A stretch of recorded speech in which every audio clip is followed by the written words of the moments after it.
Este fue un hombre de 26 años quien fue llevado obligadamente por las autoridades de la ciudad donde vivía ante un tribunal que se encargaría de juzgarlo, y se encargaría de juzgarlo por una larga y representativa lista de delitos que este hombre había cometido. Dice que sumaron 1, 2, 3, 4, 5, 6 delitos, y así sucesivamente.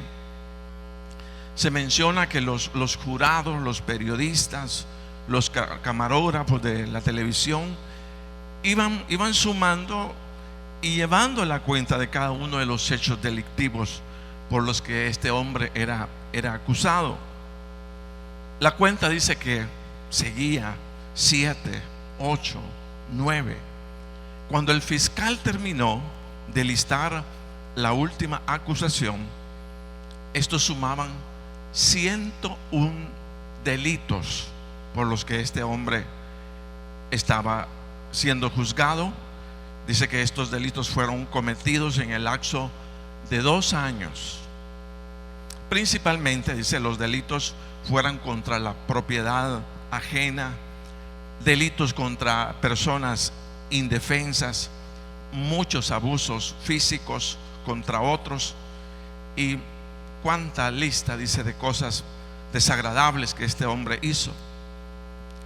Y por esos 101 cargos, a Jorge Antonio Sánchez, como era el nombre de este señor, lo condenaron a 625 años de cárcel. Dice que esta es una de las más largas condenas de que se mencione, ¿verdad? De que se tenga noticia. 6 siglos y cuarto de prisión por 101 delitos cometidos. Imagínese usted. Por supuesto que esa condena, pues él no tendría la capacidad de cubrir dicha condena, pero la condena sobre todo era el reflejo de la severidad, en este caso, con que la justicia trató de juzgar la mala conducta de este hombre. Ahora, lo que llamó la atención fue la siguiente interrogante. Alguien se preguntó: ¿qué fue lo que llevó a este hombre a cometer tantos delitos, pero tantos delitos en tan solo dos años? Dice que se trataba de un hombre que no había conocido el amor ni el respeto a los demás. En la expresión de este hombre parecía que solo él importaba en esta vida, pues primero era él, después él, y finalmente solo importaba él. Esa actitud como causa profunda, ¿verdad?, en su corazón, esto lo llevó a alimentar una actitud pero bien egoísta y despreocupada por los derechos o las necesidades de los demás.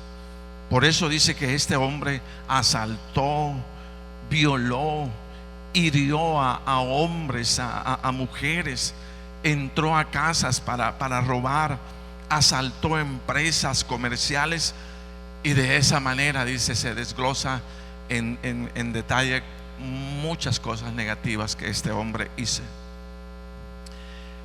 Me llamó la atención porque imagínese usted lo que puede llegar a ser en extremo una actitud egoísta en la vida, en donde lo más importante somos nosotros, después nosotros y finalmente nosotros. Esto significa que cuando en la vida, óigase bien, no aprendemos a respetar el derecho, el valor o la dignidad de otras personas, incluso pudiéramos decir que estamos ante un gravísimo problema de personalidad o conducta, así como ustedes lo escuchan, que puede llevarnos a destruir la vida de hijos, de cónyuges, de personas que están alrededor nuestro, porque nunca aprendimos, óigase bien, que la vida, o sea, no solamente se trata de nosotros, sino se trata también de los demás. Y eso es lo que llama la atención. Cuando una persona viene a los pies del Señor Jesucristo, mire, no necesita, hermanos, hacer mucho esfuerzo mental para entender que la vida en Cristo no es una vida que vaya a alimentar el sentido egoísta de las personas. No deberíamos ni siquiera pensarlo, sino todo lo contrario. El Evangelio, a través de la persona del Señor Jesucristo, es un llamado de amor, es un llamado al respeto, es un llamado a la ayuda mutua, es un llamado a la solidaridad y sobre todo pues a la unidad de unos con otros. Y repito, eso no necesitamos mucho esfuerzo para entenderlo. Sabemos que es de esa forma, sabemos que es de esta manera. Imagínese usted si leyéramos algunos versículos de la palabra y como que tratáramos de entender qué es el Evangelio. ¿Qué le diría esto a usted? Dice Pedro: y ante todo tened entre vosotros ferviente amor, porque el amor cubrirá multitud de pecados. Eso lo leí en la Reina Valera. La Nueva Versión Internacional dice: sobre todo, ámense los unos a los otros profundamente, porque el amor cubre multitud de pecados. Entonces, si nos hiciéramos la interrogante o comenzáramos, ¿verdad?, como a buscarle la parte egoísta que pueda haber en estos versículos, pues realmente no los vamos a encontrar. Dice otro versículo, y luego le doy la cita: no se olviden de hacer el bien y de compartir con otros lo que tienen, porque esos son los sacrificios que agrada a Dios. Estoy en Hebreos 13:16. Y de hacer el bien y de la ayuda mutua, dice: no os olvidéis, porque de tales sacrificios se agrada a Dios. Entonces, si volviéramos nuevamente a preguntarnos y a escudriñar y buscar si hay egoísmo en estas palabras, pues diríamos que no. Todo es lo contrario, todo es diferente. Imagínense: y de hacer el bien y de la ayuda mutua, dice: no os olvidéis, porque de tales sacrificios, mire, de tales sacrificios se agrada a Dios. Entonces, cuando estamos haciendo la voluntad de Dios y sobre todo ayudando a la vida de otros, déjeme decirle que Dios está contento con nosotros. El Señor se alegra porque estamos poniendo en práctica su palabra, estamos poniendo en práctica su voluntad. Y no necesitamos como entender grandes misterios, sino la necesidad, dice, de hacer el bien. Todos entendemos que es hacer bien.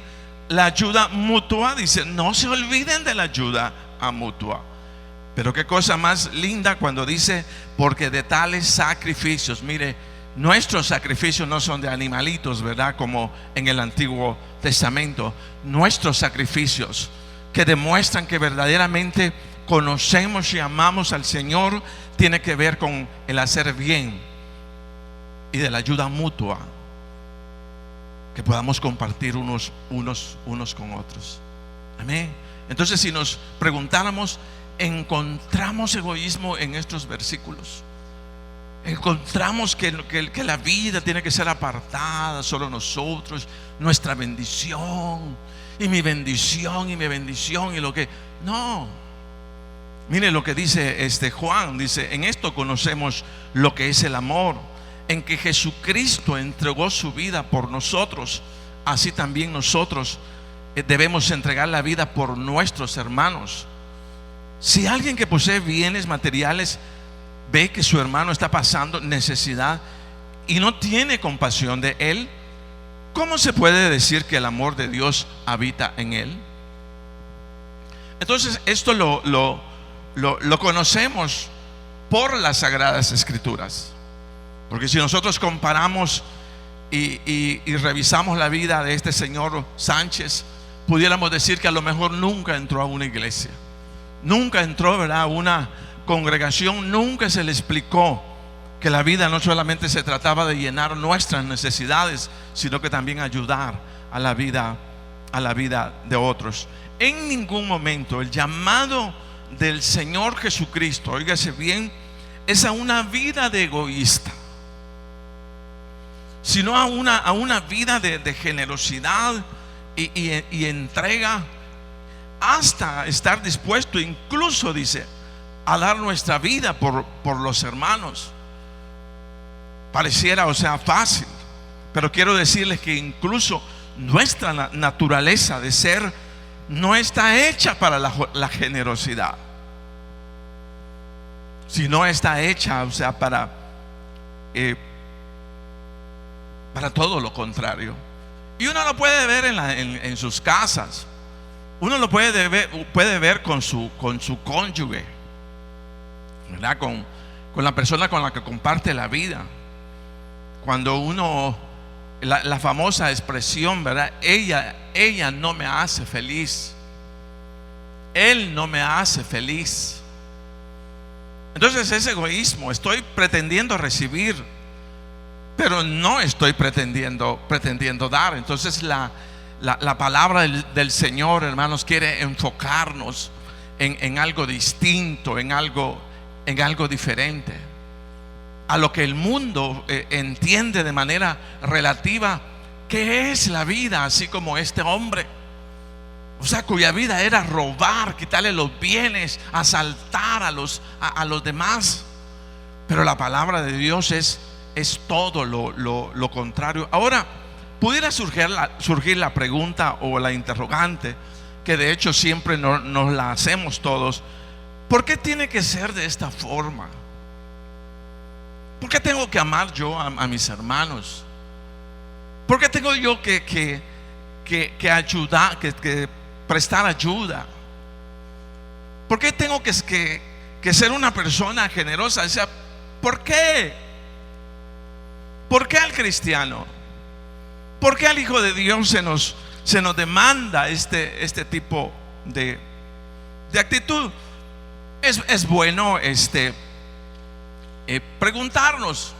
Es un cuestionamiento que podemos hacer a nosotros mismos. ¿Y por qué? Pues, ¿por qué así?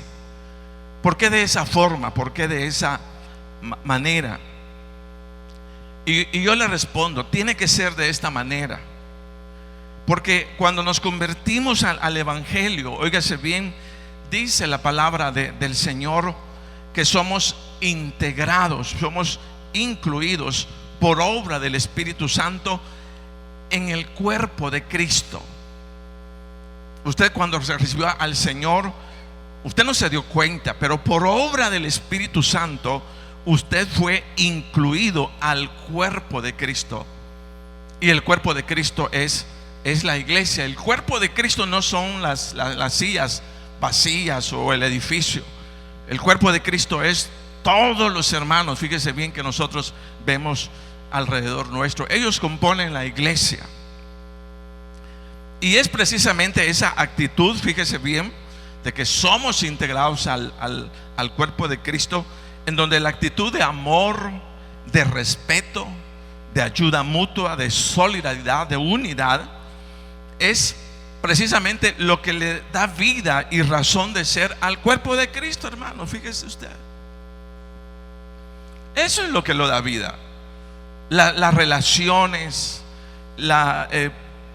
los consejos, esa interrelación que nosotros tenemos a lo mejor todos los días, es precisamente lo que le da vida a la iglesia, razón de ser.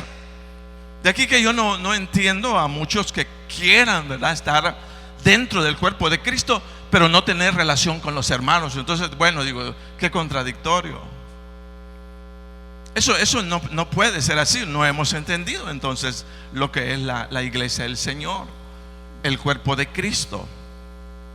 Mire lo que decía Pablo en relación a cómo debería de ser la iglesia, cómo debería de estar estructurada, organizada, digámoslo, la iglesia así bien internamente.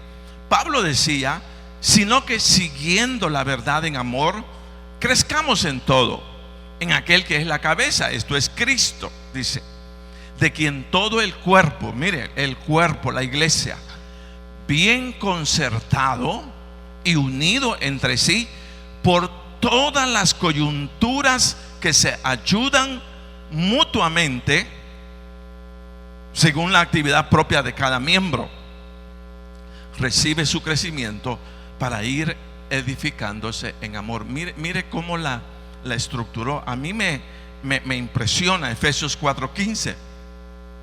Dice en la Nueva Versión Internacional: más bien, al vivir la verdad con amor, creceremos, mire, creceremos hasta ser en todo como aquel que es la cabeza, es decir, Cristo.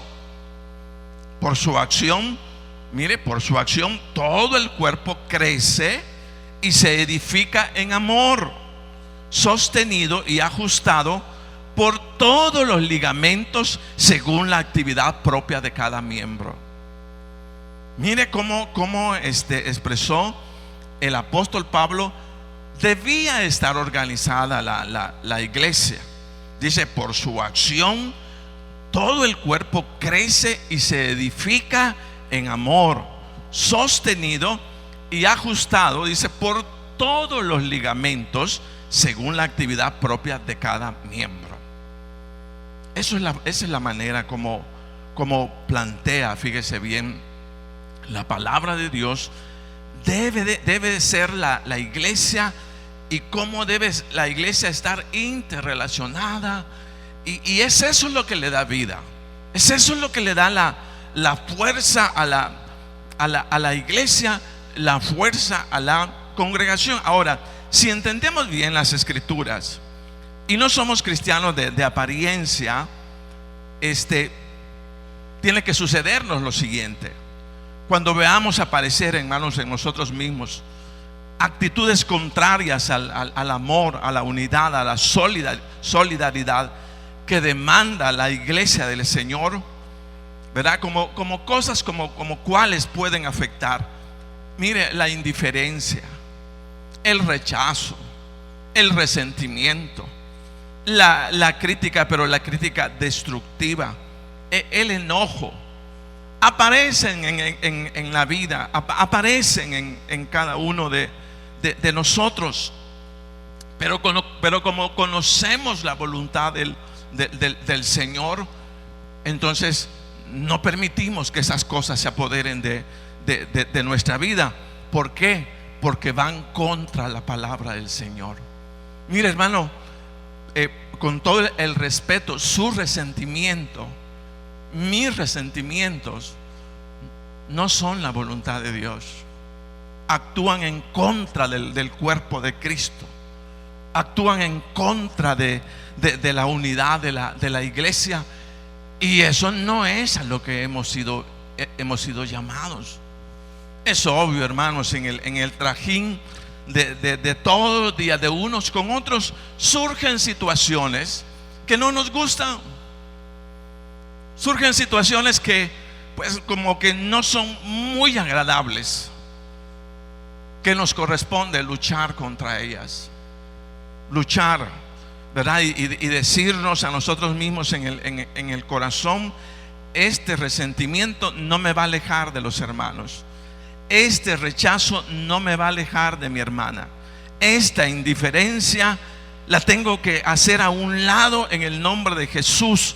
Este enojo que ando llevando en mi corazón no es de Cristo, y tengo que expulsarlo de mí. Mire, no es nada agradable escuchar a hermanos decir. Yo escuché a alguien decir, incluso trabajaba dentro de de, de las oficinas. Dijo así, de esta manera: el trabajo pues lo necesito, pero yo con la iglesia no quiero tener nada. Entonces yo digo, bueno, pero ¿cómo es eso? ¿Cómo es eso? O sea, yo entiendo, hermano, que va a aparecer el resentimiento. Yo entiendo que va a aparecer el rechazo y que va a aparecer la indiferencia ante tanta situación. Pero hermano, si su pecado fuera el alcoholismo, el adulterio, cosas semejantes, usted lucharía con él. ¿Por qué no lucha contra el resentimiento, contra la indiferencia, contra el rechazo que tiene contra los hermanos, simple y únicamente porque se dio una diferencia entre ustedes? ¿O cómo es posible, o sea, que entre los esposos, después, ¿verdad?, de tanta lucha que se ha tenido, o sea el enojo, el rechazo porque la mujer hizo algo que no debía, y a eso es causa para que separémonos? Se cuenta de un fulano que dice que le gustaba mucho una mudada de ropa.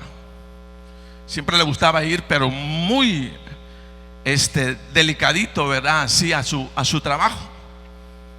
Y resulta que ese día él pensó que su camisita celestita, ¿verdad?, que tanto le gustaba, estaba planchada y que ya estaba lista para ponérsela.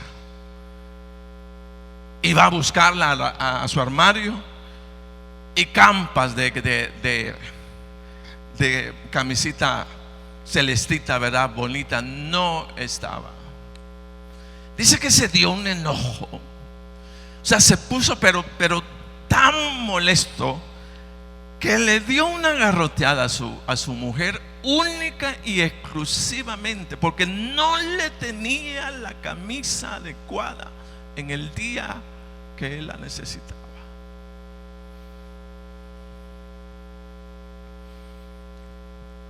Entonces, hermano, nuestro resentimiento no es del Señor. Nuestra indiferencia no es del Señor. Nuestro rechazo a los hermanos no es del Señor. Eso no es del Señor. ¿Cuánto más a tu mujer o a tus hijos? No puede ser. Va contra el espíritu del Señor. Fíjese que cuando estamos molestos con la iglesia o con algún hermano, yo he estado como luchando con alguien, no se quiere topar con los hermanos, viene tarde y sale antes que todos. Él no quiere dar saludo con nadie. Yo digo, pero ¿qué es eso? No entiendo. O sea, yo no lo entiendo. Porque estamos siguiendo al Señor y porque la palabra nos dice que parte, ¿verdad?, que de las señales de los que creen, ¿verdad?, en su nombre será, o sea, que nos vamos a amar, que nos vamos a ayudar unos con otros, pero que no vamos a andar, hermanos, huyendo de los hermanos de la iglesia, porque no quiero ni siquiera saludarlos. Entonces yo me pregunto, ¿qué evangelio estamos siguiendo? Cuando no queremos compartir con los hermanos de la fe, con aquellos que han sido igual, o sea, comprados con la sangre de Jesucristo. Ahora entiendo de dónde viene ese rechazo y ese resentimiento, porque yo lo he tenido. No puede venir del Señor. ¿Quién es aquel que tan fielmente te recuerda la ofensa del hermano todos los días como para que pases molesto con dicha persona?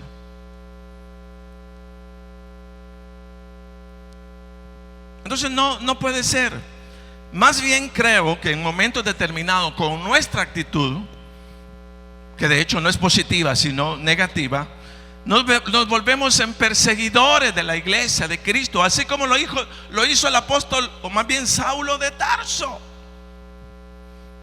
Saulo de Tarso, pues por orgullo bien particular y por demostrarle a todo el mundo su amor, ¿verdad?, a sus creencias, se convirtió en un perseguidor de la iglesia, perseguidor de la congregación, del cuerpo de Cristo. Y bueno, Pablo da testimonio, y en los Hechos nosotros lo hemos leído. Dice que yo di el aval para que encarcelaran, para que golpearan, para que mataran, dice, a cristianos. Y él lo hacía supuestamente contra aquellos que tenían la fe en el Señor. Pero mire, llama la atención. Y la palabra que están en Hechos dice: mas yendo por el camino, aconteció que al llegar cerca de Damasco, repentinamente le rodeó un resplandor de luz del cielo, y cayendo en tierra oyó una voz que le decía: Saulo, Saulo, ¿por qué me persigues? ¿Por qué has tomado esta actitud tan negativa contra mí? Yo creo que a muchos nos diría eso el Señor. O sea, en otras palabras, hermanito, ¿verdad? Tu resentimiento no es contra el hermano. Tu rechazo no es contra el de la célula. Tu rechazo no es contra el líder. Tu rechazo no es contra el pastor. Tu rechazo es contra mí, porque no estás amando el cuerpo de Cristo. Tú estás amando al Señor Jesús.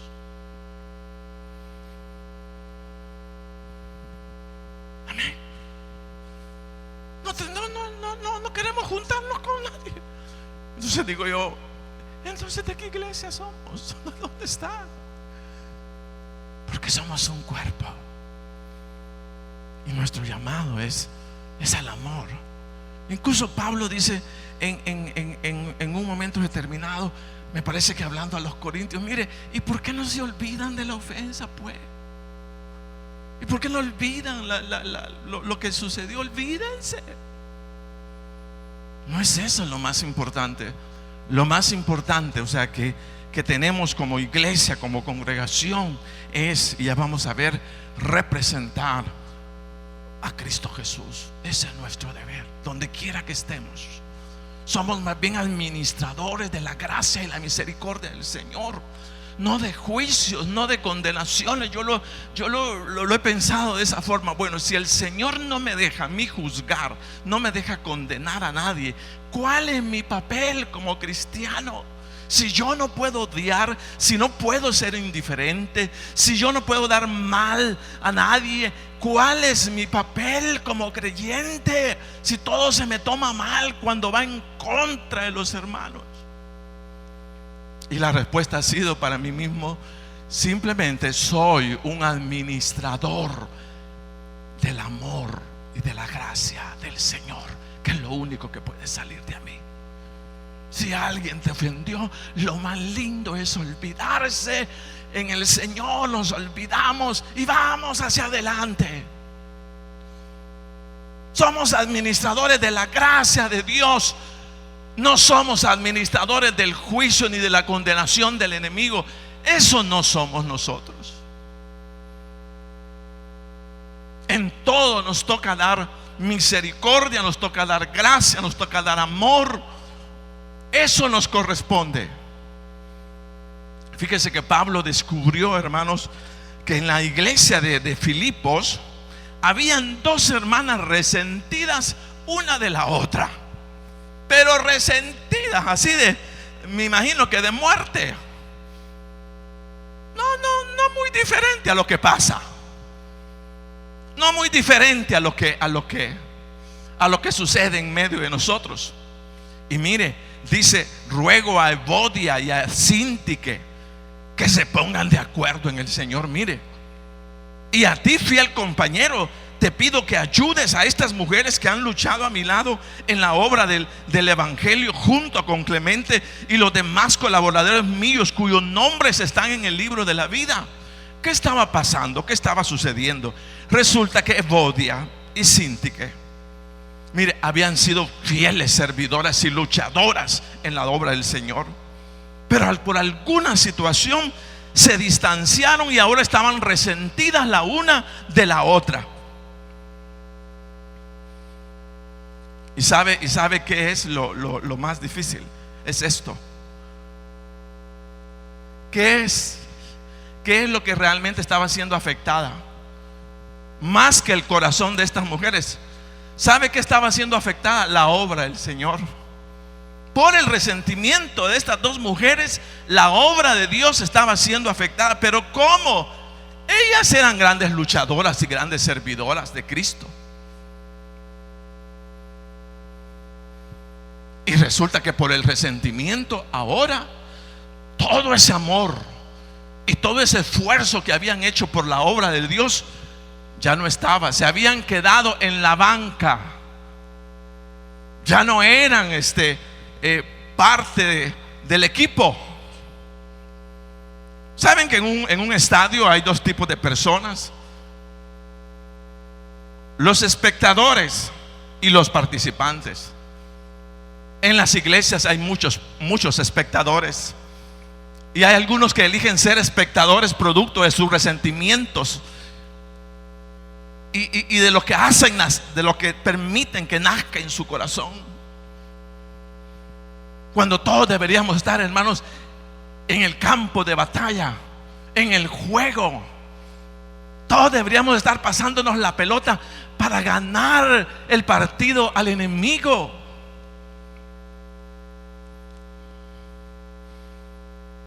Entonces, ¿quién estaba siendo afectada?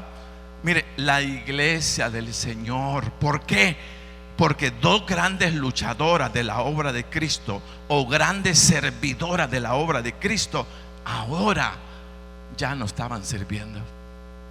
Y los hermanos se contentan. Ay, sí, hoy ya no voy, ¿verdad? O sea, hoy sí, ya nada más, ya nunca más voy a servir. ¿Sabe a quién afecta? A la obra de Cristo. ¿Cuántas cosas se pudieran hacer o pueden hacerse a través del trabajo que usted hace? Pero por causa de su resentimiento, indiferencia o rechazo, o lo que ha dejado nacer en su corazón, eso se está perdiendo. Por eso yo digo, ¿qué me toca? ¿Alimentar mi resentimiento? No. ¿Alimentar mi indiferencia? No. A mí me toca luchar con ellos y ubicarme en la posición, o sea, que Cristo me ha dicho: yo tengo que ser un fiel colaborador del Señor. Y si hay alguna diferencia, pues ni modo, tengo que superarla en el nombre de Jesús, porque más es el valor del amor de Cristo que lo que pueda haber en nuestros corazones. Amén. Entonces somos administradores del amor de Dios, no de la condenación, hermano. La palabra dice: no somos jueces. No somos jueces. No eres juez, pero somos jueces. Así actuamos como jueces. Condenamos.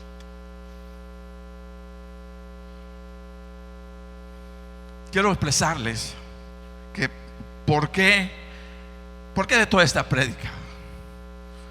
Quiero expresar algo algo que para mí es muy importante entenderlo. Es que la iglesia de Cristo, por estar en unidad con el Señor, siendo que es su cuerpo, quiero decirles, representa sobre la tierra esa autoridad, poder, señorío que le fue otorgado al Señor.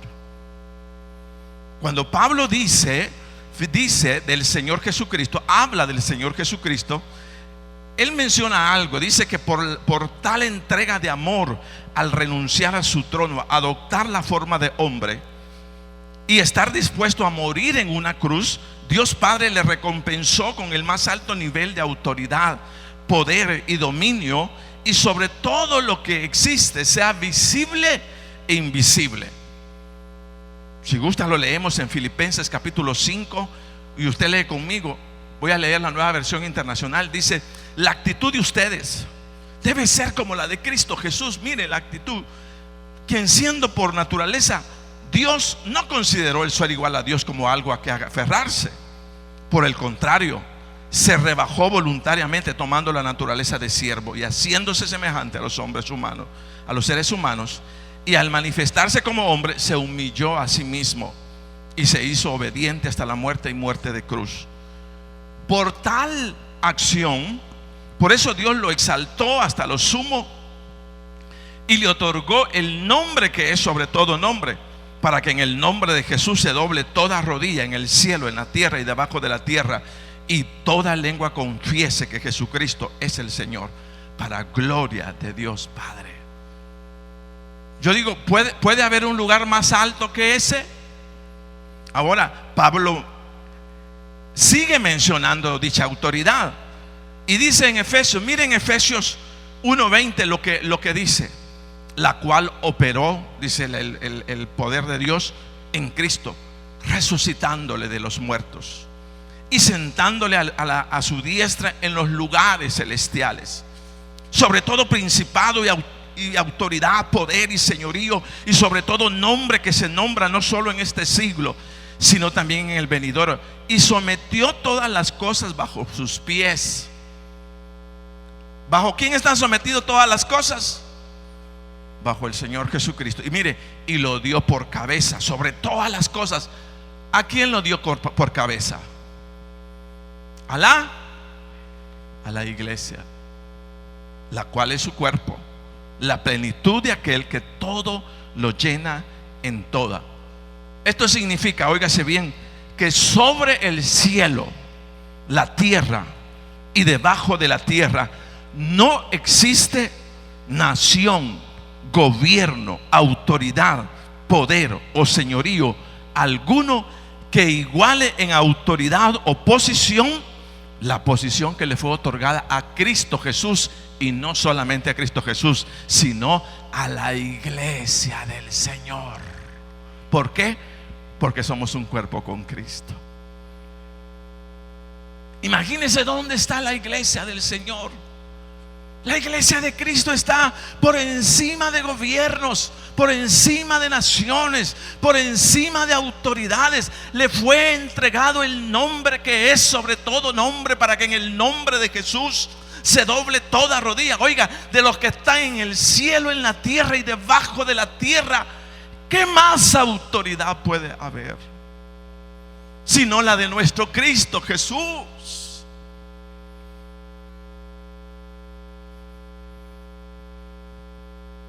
Testimonio, diría yo, de Dios. No estamos leyendo un libro común y corriente. Esta es la revelación del Dios Todopoderoso, y lo que dice es eso: venimos a exaltar a la máxima autoridad que puede existir y al que podemos conocer, al Señor Jesucristo, al que fue sentado sobre toda autoridad y dominio, poder y señorío. A Él venimos, fíjese, a representar y a exaltar. Amén. ¿Sabe por qué lo menciono? Porque el secreto para que la iglesia logre representar ante el mundo toda esa autoridad, poder y dominio que ejerce juntamente con Cristo, porque estamos juntamente con Cristo, hermanos, el secreto es que la iglesia se sostenga en unidad, en solidaridad, esa ayuda mutua, que es precisamente lo que a la iglesia le da fuerte, le hace fuerte en el Señor ante el mundo. Por eso debemos de pelear para mantener una unidad firme. Luchar contra mis resentimientos, contra mis dolencias, contra mis enojos por otros, no puede ser. ¿Por qué? Porque el secreto de la autoridad de la iglesia es el amor que compartimos unos con otros. Ahí es donde va a fluir la presencia del Señor. Porque digo, bueno, si representamos al que es toda autoridad, ¿por qué esa autoridad no se manifiesta? Sería la interrogante. ¿Qué es lo que pasó en los hechos de los apóstoles?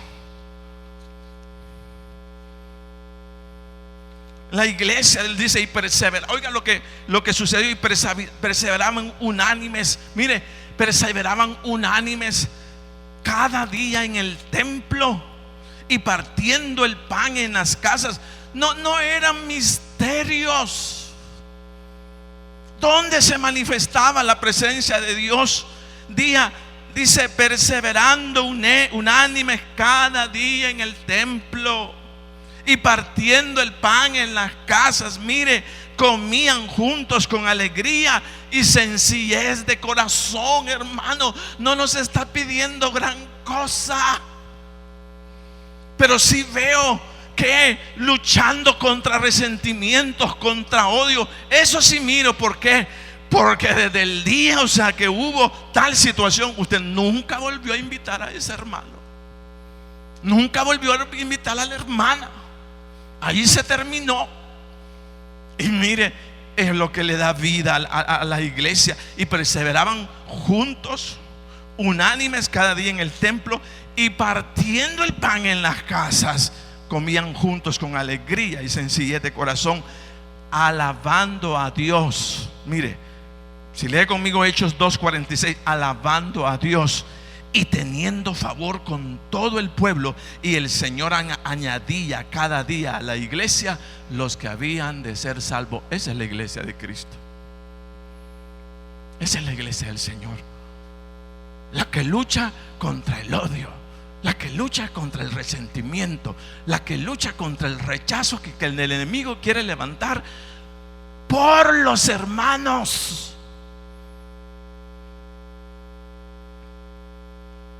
Que son parte del cuerpo de Cristo. Amén. Entonces, hermano, nuestro llamado para mí es lindísimo, si lo entendemos. Representamos la iglesia de Dios. Nosotros no venimos a hacer un show el día domingo, ni a pasar un programa, hermano, para tenerlos entretenidos a cada uno de ustedes. Venimos a decir con toda propiedad: somos la iglesia del Señor, somos la iglesia de Cristo sobre la tierra. Amén. Bendito sea el nombre de Dios. Y con profundo, y en el caso mío yo lo expreso, yo agradezco a Cristo Jesús, al Dios Todopoderoso, que me haya revelado a la persona del Señor Jesucristo.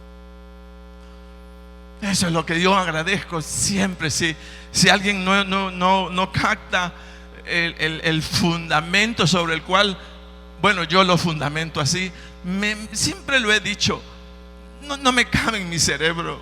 Dios, creador de todas las cosas, se despojó a sí mismo, tomó la forma humana y hecho semejante a los hombres, vino para hacer un sacrificio que no tenía por qué hacerlo. Y yo digo, qué cosa más espectacular. No hay libro en el que nosotros leamos cosas semejantes, donde se diga que el Dios creador de todas las cosas se hizo semejante a la criatura. En el único que se dice es y se entiende por qué se hizo criatura. ¿Por qué? Porque sobre la tierra no existía ser alguno humanamente que diera la medida de la ofrenda que Dios necesitaba recibir, porque todos éramos pecadores. El único que dio la medida para presentarse ante el Padre Celestial fue un ser a quien se le golpeó, a un ser al que se le latigó, a un ser al que se le crucificó, a un ser al que se le dio, le abrieron, dice, sus manos, le metieron clavos. Y dice la palabra, y sin pecado. Él no lo merecía. Nosotros lo merecíamos. Pero Él se puso por nosotros. Y por su llaga, dice la palabra, nosotros fuimos ¿qué? Sanados. Hermano, ese es el mensaje. Ese es el gran mensaje, o sea, de Cristo Jesús. Dios se hizo hombre en la persona del Señor Jesucristo. Y a mí eso me impacta. Eso me impacta, no lo puedo creer. Por eso siempre he dicho, ojalá Dios me diera la oportunidad un día de estar en Israel. Me gustaría estar donde Él estuvo. No sé, es algo de mi corazón. Me gustaría compartir, ver. No solo cuando recuerdo eso, solo me acuerdo de hermana Nena. Hermana Nena ya no puede estar con nosotros. Pero ella contaba, ellos tuvieron la oportunidad juntamente con el pastor Jorge y con todos, se fueron para Israel. Incluso yo tengo allí en la oficina un cuadro que hermana Nena me trajo de Israel. Y ella dice, no podía dejar de llorar. No podía. Solo recordando, solo recordar que allí estuvo el maestro, decía ella. Solo eso me impactaba demasiado. Yo hice toda esa travesía, dice ella, casi llorando. ¿En qué lugar no lloré?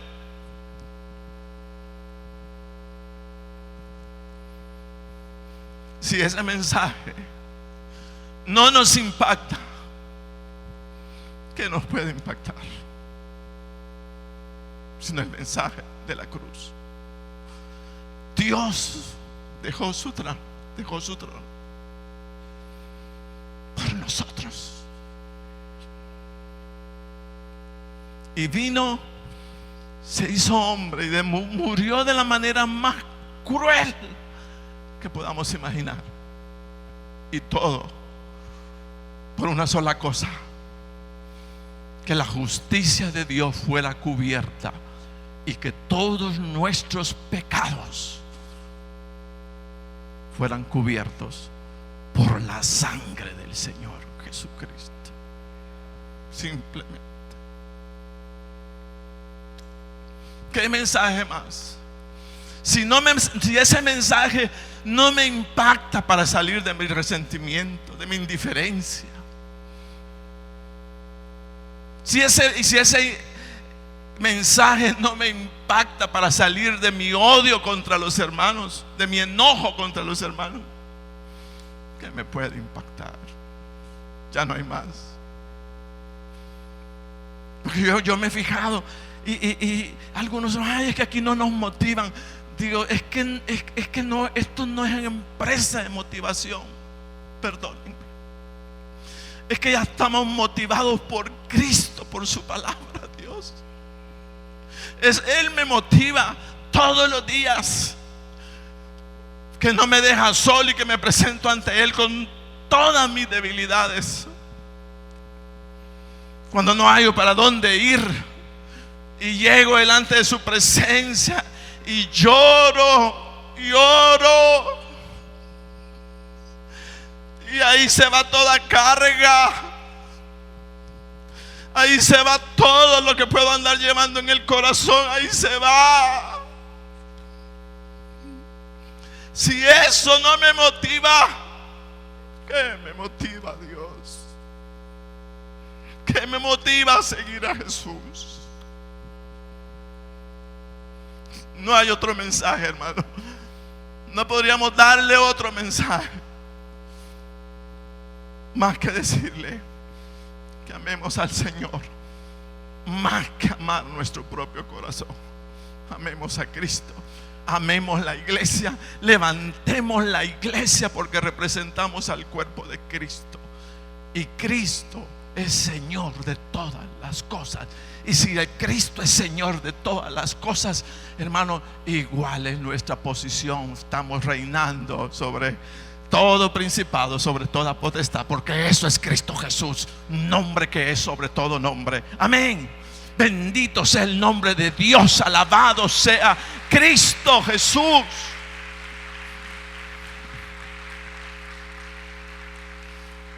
Somos el cuerpo de Cristo y usted debería de vivir ese privilegio, gran privilegio que Dios se haya fijado en nosotros, hermano. ¿Dónde estuviéramos si el Señor no se hubiera fijado en mí? Lindo privilegio, maravilloso privilegio. Es incomparable. Muchas experiencias humanas hay en la vida, pero yo voy a decirle, la más linda y preciosa es que Cristo ha sido revelado en nuestro corazón. Y ya no somos impíos, ya no somos pecadores. Ahora la palabra dice que somos justos, justificados por gracia de nuestro Dios. Amén. Póngase de pie y demos un aplauso fuerte al Señor en esta mañana.